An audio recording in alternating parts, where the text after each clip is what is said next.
What's going on, everybody? Welcome to Monday, January 25th, 2021.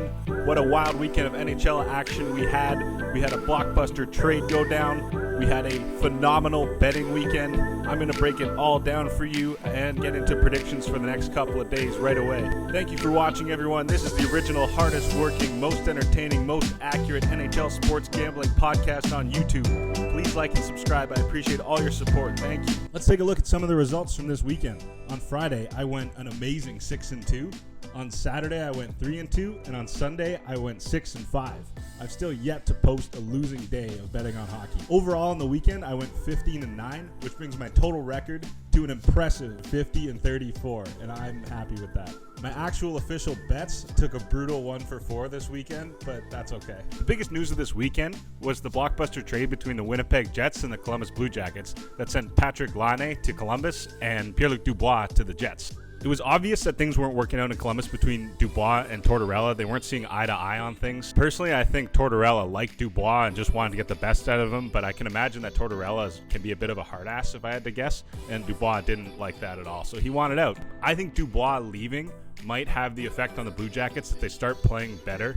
Similar to the way Duchesne left Colorado and they started playing better, sometimes a player wanting out of a situation can really do damage to a team's locker room. So I think it'll be the good move for the Blue Jackets to shake things up there. You have to remember, in 2016, Laine Dubois was drafted one spot behind Patrick Laine by the Blue Jackets by the new Finnish GM, Jarmo Kekalainen, who probably wanted the Finnish superstar Patrick Laine. Well, he finally has him now, so that was a good play by him. Laine is one of the most elite shooters in the league. If you watch him play, when his goals go in, you just say wow at how hard the guy can shoot. Let's talk about some of the things we learned from this weekend. Number one, the Boston Bruins are still good and probably always will be good. As far as I've been alive, as long as Patrice Bergeron and Brad Marchand are leading that team with David Krejci and Charlie McAvoy on the point and Tuukka Rask net, the Bruins are still very good. They blew out the Flyers on the weekend. I didn't expect it to go like that. Don't count the Bruins out yet. Another thing we learned, I've never seen anyone closer to being like a point guard in the NBA than both Patrick Kane on the Chicago Blackhawks and Connor McDavid on the Edmonton Oilers. These guys will just roam around the zone and just do like bumper passes to everybody. The entire other team is just watching them, and everyone else on the ice is just trying to distract from where this puck's going. But these guys, the way they dish it out and shoot the puck, it's like the way they work the zone is like a point guard in the NBA. It's quite impressive. Another thing we learned, whatever the Dallas Stars are doing to win hockey games is working. I know the Sharks had to let go of Joe Pavelski for a number of reasons, his age, his contract, and the direction the team was going, but that guy is such a crucial addition to any hockey team. His hand-eye coordination and ability to see the game is elite. Joe Pavelski is a star. The Stars have a bunch of defensemen who can really work the blue line and find guys like Radulov and Joe Pavelski and Jamie Benn in front of the net or wide of the net to tip the puck in. It's really ugly hockey, but it's extremely effective, and I think that's how the Stars are winning games this year.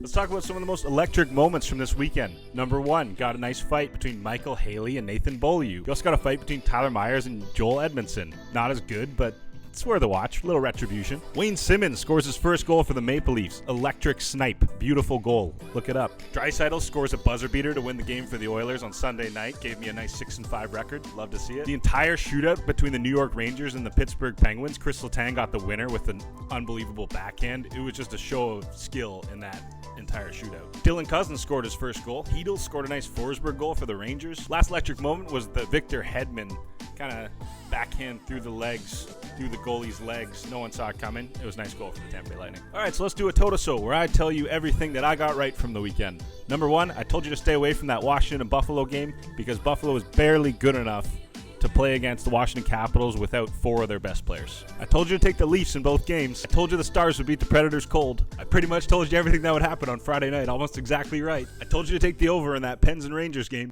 The only devastating moments of this weekend were the Knights, the Avalanche, and the Lightning take losses in games I all thought they would win. I'd make the bets again. They're all such good teams. I have to bet on them almost every game.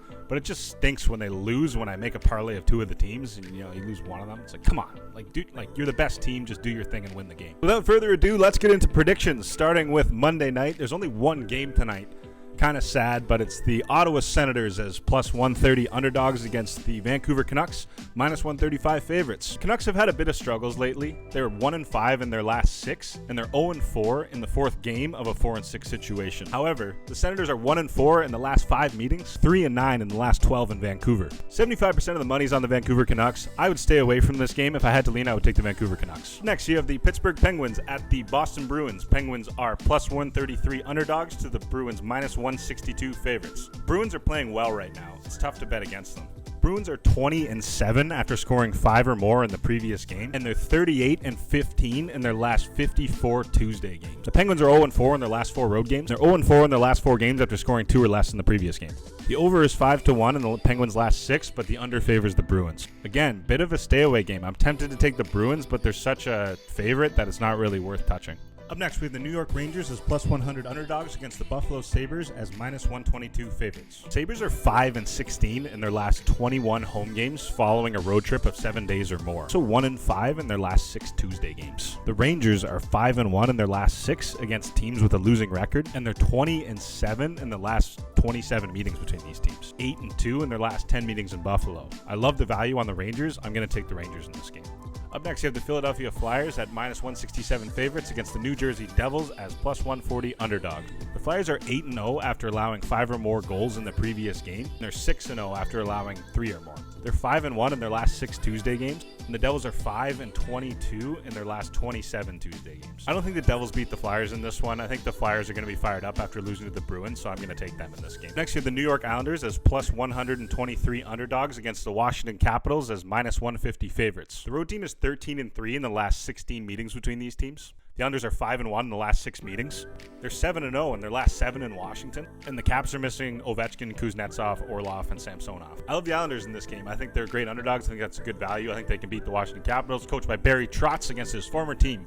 Up next, you have the Lightning, minus 117 against the Hurricanes at minus 105. Lightning are 14-5 in their last 19 in Carolina. They're 20-6 in their last 26 meetings. The Lightning are probably going to win this one, but they've been dropping games for me lately, so I'm not sure. Up next, you got the Blue Jackets as favorites, minus 141 at the Florida Panthers, plus 117. The Panthers are 2-14 in their last 16 meetings in Columbus. They're 6-20 in their last 26 meetings between these teams. But the home team is 5-1 in the last 6, and the Panthers are 20-8 against teams with losing records.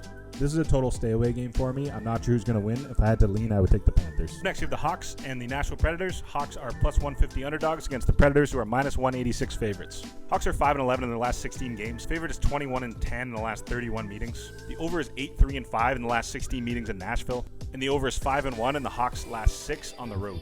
Give me the over in this game. If I had to lean Nashville. Oilers are 0-6 in their last 6 games following a win. The Jets are 8-3 in their last 11 home games. The Jets are 5-15 in the 3rd game of a 3-4 situation, and 3-10 in the 4th game of a 4-6 situation. They've been traveling a lot and playing a lot. The over is 21-9 in the Oilers' last 30 Tuesday games, and the over is 5-1 in the Jets' last 6 home games. I would take the over in this game. It's a complete toss-up.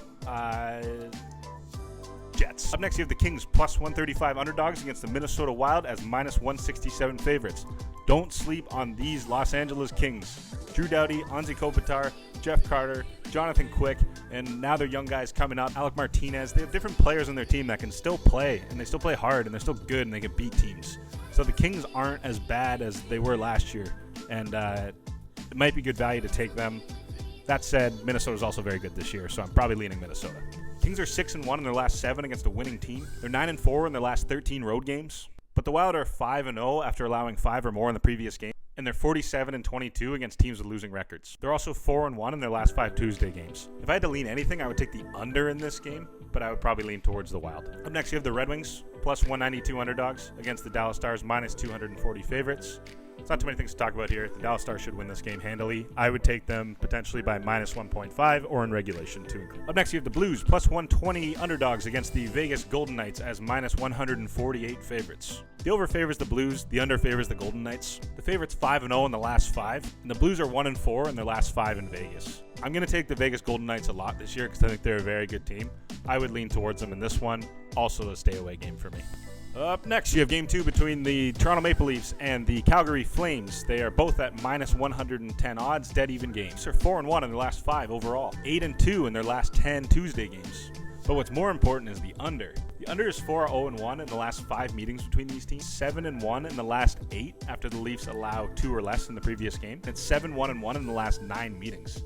I expect this to be a terrible hockey game. I'm going with the under in this game. If I had to lean, the Flames are probably going to win this one. Up next, the San Jose Sharks against the Colorado Avalanche. The Colorado Avalanche have been letting me down recently, and I don't like it. I want them to win every single game, and they're not doing that. The Sharks are plus 175 underdogs, and the Avalanche are minus 220 favorites. If I had to make a play in this game, the over is 18-7-3 in the last 28 meetings between these teams. The Avalanche are 5-0 with the over when their opponent scores 5 or more in the previous game. The over is 6-1 in the Avs' last 7 at home, and it's 6-2 in the Sharks' last 8 overall. I would take the over in this game. The winner, I would think, would be the Avalanche. Last one on the list for Tuesday night, you got the Anaheim Ducks against the Arizona Coyotes. The Anaheim Ducks are plus 118 underdogs against the Arizona Coyotes at minus 143. The over is 8-1 in the Coyotes' last 9 overall, 6-1 in the Coyotes' last 7 home games. The over is 5-1 in the Ducks' last 6 Tuesday, and it's 5-1 in the Ducks' last 6 road games. Give me the over. If I had to lean, give me the Coyotes. So without further ado, let's get to my official picks. This is who I think will win over the next 2 days, starting with tonight. The Ottawa Senators at the Vancouver Canucks. I think it'll be the Canucks. And then on Tuesday, the very first game, I'm going to go with the Bruins over the Penguins. The Rangers over the Sabres. I love that pick. The Flyers are going to beat the Devils. Islanders, Lightning, Panthers, Predators. Oilers, Wild, Stars, Golden Knights. Flames, Avalanche, and the Coyotes. That's who I think will win. That's it. Do it. Do with this information what you will. Not all of them are the greatest odds, but you can maybe parlay a couple of them and make yourself a little bit of money. So my official bets for the next 2 days, I'm only taking 2 bets. I'm going to take the 2 New York teams as underdogs, the New York Rangers against the Buffalo Sabres. I think they're going to take that one. And I'm also going to take the New York Islanders against the Washington Capitals. Those are my 2 bets. I hope they hit. I got to improve my betting record, but that's what I think. So that's it for me, everybody. Thank you for watching. Please like and subscribe. Please tell your friends. Please let me know in the comments what bets you like, which bets you hate, and which bets you win on. I appreciate all your support. This is the original, hardest working, most accurate, most entertaining NHL sports gambling podcast on YouTube. Thank you for watching, everybody. I will see you on Wednesday. Cheers.